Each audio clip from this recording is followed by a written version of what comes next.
15 जून को पड़ोसी देश की हिमाकत के बाद पूरे देश में जहां गुस्से का माहौल देखा जा रहा है, तो वहीं इस पूरे मामले पर सियासत भी जोरों पर है। विपक्ष लद्दाख मामले पर लगातार केंद्र में सत्ताधारी नरेंद्र मोदी सरकार से सवाल कर रहा है कि सरकार पड़ोसी देश ने जो नापाक हरकत की है उस पर स्थिति साफ करे। कांग्रेस के पूर्व अध्यक्ष राहुल गांधी ने तो सरकार के खिलाफ मोर्चा ही खोल दिया है। वो इस मामले पर सीधा प्रधानमंत्री नरेंद्र मोदी पर शब्द बाण छोड़ रहे हैं, सवाल पर सवाल कर रहे हैं। इसी बीच जब खबर आई कि पड़ोसी देश के जवान पीछे की ओर लौट रहे हैं, तो इस कदम को पीएम नरेंद्र मोदी के लेह दौरे से जोड़कर देखा जाने लगा। कहा जाने लगा कि पीएम के दौरे के बाद पड़ोसी देश को अपने जवान पीछे हटाने पड़े। लेकिन इस मामले पर भी विपक्ष ने सरकार को घेरना शुरू कर दिया।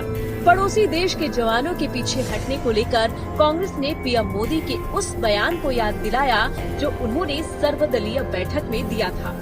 पीएम मोदी ने कहा था कि लद्दाख में ना कोई हमारी जमीन पर दाखिल हुआ है और न ही किसी ने हमारी जमीन पर कब्जा किया है।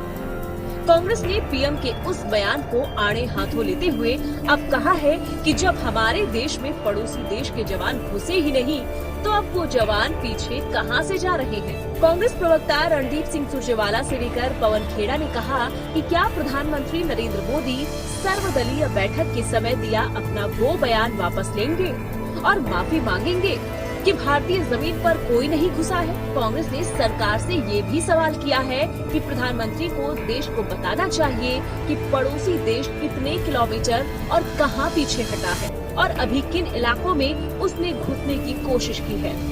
वहीं राहुल गांधी ने भी सरकार से कहा है कि राष्ट्र हित सबसे पहले है, भारत सरकार का फर्ज है कि इसका पालन करे। इसके साथ ही राहुल ने मोदी सरकार से तीखे सवाल भी किए। राहुल ने पूछा कि यथास्थिति को लेकर दबाव क्यों नहीं डाला गया। पड़ोसी देश हमारे भूभाग में 20 निहत्थे जवानों की जान लेने को सही कैसे ठहरा पा रहा है। लद्दाख में हमारी क्षेत्रीय संप्रभुता का जिक्र क्यों नहीं है। कांग्रेस के अलावा AIMIM के प्रमुख असदुद्दीन ओवैसी ने भी इस मामले पर सरकार से सवाल पूछा।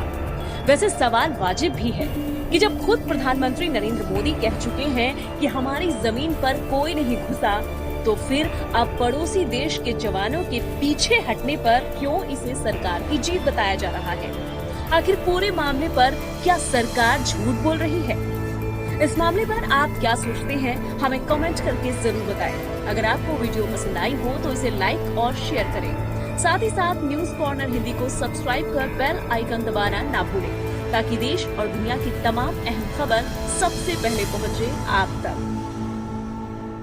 Political desk, news corner.